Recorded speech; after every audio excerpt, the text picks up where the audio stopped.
আজকে ধলাই জেলার রামবাসাতে আমি এসেছি। এই যে আপনারা অবগত আছেন যে আগামী 8ই আগস্ট পঞ্চায়েত নির্বাচন।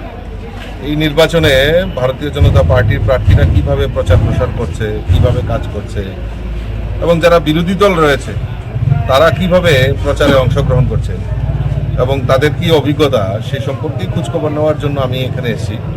এবং এখানে এসে আমি খুব আপ্লুত হয়েছি একটাই কারণ আমাদের কার্যকর্তার মধ্যে যে জোশ দেখলাম যে এবং মানুষ ভারতীয় জনতা পার্টির সঙ্গে রয়েছে এবং তা আগামী 8 আগস্টে যে নির্বাচন হবে সেখানে তার প্রতিফলিত হবে যে মানুষের যে আত্মবিশ্বাস, ভারতীয় জনতা পার্টির যে প্রতি যে ভরসা, নরেন্দ্র মোদীজির উপর যে গ্যারান্টির যে আত্মবিশ্বাস, রাজ্যের মাননীয় মুখ্যমন্ত্রী প্রফেসর ডক্টর মানিক সাহাজির নেতৃত্বে যে সরকার, সেই সরকারের যে গ্যারান্টি, তার উপর নির্ভর করে মানুষ গত লোকসভা নির্বাচনে যেভাবে প্রতিফলন দেখিয়েছে আগামী পঞ্চায়েত নির্বাচনেও তার প্রতিফলন দেখাবে।